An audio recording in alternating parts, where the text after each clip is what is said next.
సభాధ్యక్షుడు శ్రీ ప్రభాకర్ గారు,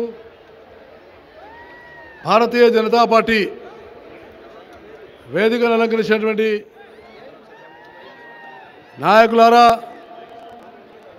తెలంగాణ నుంచి వచ్చేసినటువంటి ఇంత పెద్ద సంఖ్యలో వచ్చినటువంటి తెలంగాణ తల్లులారా, తమ్ములారా, అన్నలారా, సోదరులారా, మీ అందరికీ తెలంగాణ వచ్చిన తర్వాత జరుగుతున్నటువంటి సభకు మీరందరూ వచ్చినందుకు నేను మీ అందరికీ శిరస్సు వంచి నమస్కారం తెలియజేస్తున్నానని ఈ సభాముఖంగా మనవి చేసుకుంటా ఉన్నాను. ఎందుకంటే తెలంగాణ రాష్ట్రము ఏర్పడాలని 60 సంవత్సరాల నుంచి పోరాటం చేశారు. ఇవాళ మీ అందరూ కూడా మనం అనేక మంది కళాకారులు, యువకులు, మహిళలు ఎలక్షన్లు ఉన్నా, ఒకవైపు ఎంపీటీసీ ఎలక్షన్లు, ఒకవైపు జడ్పీటీసీ ఎలక్షన్లు, ఇంకోవైపు మున్సిపల్ ఎలక్షన్స్, ఇవన్నీ పెట్టి ప్రభుత్వం ఏదో కుట్ర చేసి ఏదో రకమైనటువంటి ఒక డ్రామా చేయడానికి ప్రయత్నం చేసినా ఇంత పెద్ద సంఖ్యలో వచ్చినందుకు నిజంగా మీరందరూ కూడా తెలంగాణ యొక్క వందనాలు తెలియజేస్తా ఉన్నాను. ఇంత పెద్ద సంఖ్యలో వచ్చి ఈ సభను జయప్రదం చేస్తున్నందుకు మీకు హృదయపూర్వకంగా నేను వందనాలు తెలియజేస్తా ఉన్నాను. మీ అందరికీ కూడా తెలుసు, ఎందుకంటే దాదాపుగా 1200 మందికి పైన అమరులైనారు. శ్రీకాంతాచారి, అనేక మంది అలాంటి యువకులు ఆత్మాహుతులై పార్లమెంట్ దగ్గర కూడా ఉడేసుకొని చనిపోయినా మరి కాంగ్రెస్ పార్టీ చాలా నికృష్టంగా వివరించింది. కానీ ఈ రోజున ఏది ఏమైనా కాంగ్రెస్ పార్టీ ఒక నిర్ణయం చేసి తెలంగాణ ఇస్తే పార్లమెంటులో, లోక్సభలో కానీ రాజ్యసభలో కానీ నేను మీ అందరికీ మనవి చేస్తా ఉన్నా, భారతీయ జనతా పార్టీని ఏదో రకంగా అప్రతిష్ట పాలు చేయాలని బీజేపీ అడ్డం పడుతుందని అనేక విధాలుగా దుష్ప్రచారం చేసినారు.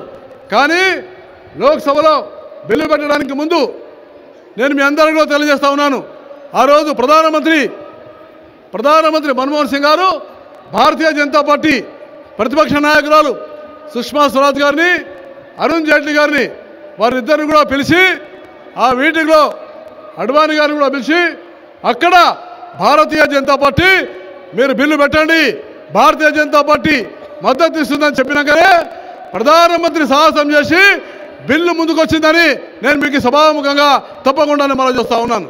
అంటే భారతీయ జనతా పార్టీ మద్దతు తెలియజేస్తేనే కాంగ్రెస్కు భరోసా వచ్చింది. లేకపోతే కాంగ్రెస్కి ఏమాత్రం కూడా తెలంగాణ బిల్లు పాస్ అవుతుందని, భారతీయ జనతా పార్టీ లేకుంటే తెలంగాణ బిల్లు పాస్ కాదని కాంగ్రెస్ పార్టీ తమ సొంత మంత్రులు అదేవిధంగా డ్రామా చేస్తుంటే బీజేపీ నిలబడింది. కానీ ఇక్కడ ఒక రాష్ట్ర ముఖ్యమంత్రి కిరణ్ కుమార్ రెడ్డి గారు, ఆయన ఒక ముఖ్యమంత్రిగా ఉండి రాజ్యాంగ వ్యతిరేకమైన కార్యక్రమాలు చేసినా, ఆయన అనేక విధాలుగా అనేకమైనటువంటి ఒక దుష్ప్రచారం చేసినా కాంగ్రెస్ పార్టీ ఒక పార్టీ పెట్టాడు. కిరణ్ కుమార్ రెడ్డి ఎన్ని పార్టీలు పెట్టినా, ఎవరెన్ని పార్టీలు పెట్టినా తెలంగాణలో వాళ్ళందరూ కూడా జగన్మోహన్ రెడ్డి కానీ, టీడీపీ కానీ, మిగతా పార్టీలు కానీ ఎవరైతే ద్వంద్వమైనటువంటి వైఖరి చేస్తారో వాళ్ళను ప్రజలు ఇవాళ నమ్మేటువంటి పరిస్థితులు లేరు. కాబట్టి మీ అందరికీ మనం చేస్తా ఉన్నా, తెలంగాణ వచ్చిందంటే భారతీయ జనతా పార్టీ ఒక కీలకమైన పాత్ర నిర్వహించింది. అందువల్ల రేపు రాబోయేటటువంటి తెలంగాణలో కూడా తెలంగాణ అభివృద్ధి కావాలంటే, తెలంగాణకు ఉన్నటువంటి ఒక ఆశలు నెరవేర్చాలంటే నేను మీ అందరికీ మనం చేస్తున్నా, రాబోయే ఎన్నికల్లో పెద్ద ఎత్తున భారతీయ జనతా పార్టీని స్థానిక సంస్థల ఎన్నికల్లో కానీ, పార్లమెంట్లో కానీ, అసెంబ్లీలో కానీ పెద్ద ఎత్తున గెలిపించాలని నేను మీకు సభాముఖంగా హృదయపూర్వకంగా మనవి చేస్తా ఉన్నాను. కానీ ఇవాళ జయరాం రమేష్ గారు చెప్తున్నారు ఏమని, మేము ఇవాళ అధికారంలో వస్తే ఎస్సీని ముఖ్యమంత్రి చేస్తాం. ఇంకొక పార్టీ వాళ్ళు చెప్తున్నారు మేము అధికారంలో వస్తే మేము ఇంకో ఆయన ముఖ్యమంత్రి బీసీని ముఖ్యమంత్రి చేస్తామంటున్నారు. ఇంకొక ఆయన ఇంకో రకంగా చెప్పి గతంలో ఒక మాట చెప్పి ఎస్సీలను చేస్తా అని చెప్పి ఇవాళ వాళ్ళు మళ్ళీ ఏం మాట్లాడడం లేదు. అంటే ఇవాళ పార్టీలు ఆనాడు కూడా ఏ విధంగానైతే ఓట్లు సీట్ల కోసం తెలంగాణను బలిపెట్టి అనేక మందిని అమలు చేశారో ఇవాళ మళ్ళీ ఈ ఎన్నికల్లో ఇవాళ దళితులని, బలహీన వర్గాలని, బీసీలని మళ్ళీ ఏదో రకంగా ఎర్ర చూపించే ప్రయత్నం చేస్తున్నారు.